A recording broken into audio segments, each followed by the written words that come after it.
Hello again.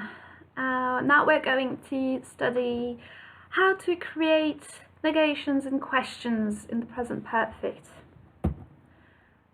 Just so you know, we've just watched it, but when do we use that present perfect and how is this tense composed? Just a few exercises to check your knowledge. Ok, donc exercise 3, souligner les verbes au present perfect et encadrer ceux au prétérit. Ensuite, compléter à l'aide du participe passé des verbes entre parenthèses. Donc participe passé, je rappelle, it's pretty much the third column of the irregular verbs, or if it's regular verbs, you just put ed. Et enfin, conjuguer les verbes au prétérit ou au present perfect. Watch out for the time references. So here is how to create negations. So it's not very complicated, it's just the same for every tense, so this one is no different. I have called the doctor becomes I have not called the doctor, and have plus not can become haven't. So I haven't called the doctor. He has jumped over the stairs, the same. He has not jumped over the stairs, or he hasn't jumped over the stairs. So they have eaten spaghetti and she has driven all the way from Paris to Milan. You can do those too on your own. And here is just the constructions, a little reminder. So subject, still here, have or has plus not, and past participle. And for questions, we've seen that so many times again. You have called the doctor. Inversion, auxiliary, subject. So have you called the doctor? He has jumped over the stairs becomes has he jumped over the stairs? And then you can do the rest together on your own. So have first, then subject, then past participle.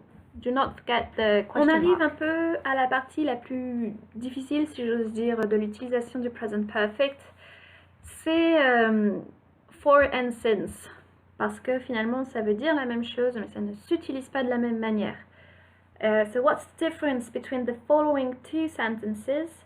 He has proved an efficient coach for 3 years, and they have been married. No, can't read anymore. They have been married since 2009.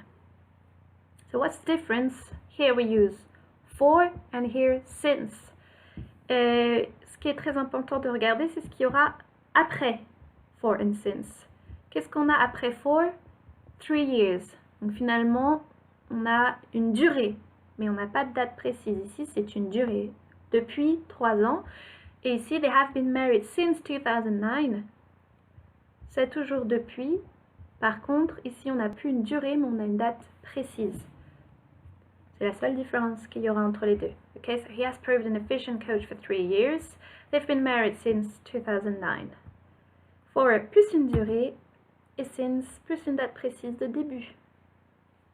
Normalement, c'est tout. J'espère que c'est assez clair pour vous. The residual practice exercise complété par for or since. Et puis ici, un petit peu des petites questions pour vous. Alors c'est sûr que ce serait plus sympa de les faire à l'oral et tous ensemble. Bon, fait avec les moyens du bord. Donc répondez aux questions de façon personnelle. How long have you been living in your town or village or city if you live in a city? How long have you been learning English? When was the last time you missed the bus? And have you ever written a blog? Donc attention au temps utilisé ici. How long have you been living in your town or village? I will answer. I have been living in my village for a few years now. I'd say almost 7 years, I'd say. How long have you been learning English? Oh, I've been learning English since 2005, I'd say, maybe even before that. Am I that old? Yes, I'm very old. When was the last time you missed a bus? It was when I was in Ireland, probably, so 2 years ago. I was just running after the bus and it just went too bad for me. And have you ever written a blog? I have, like a long time ago. It was when I was living in Ireland. So it was a long time Well, ago. that's it for today, folks. Okay, so we've just studied the present perfect. It was just a very slight introduction just to help you understand the construction and how we use the present perfect.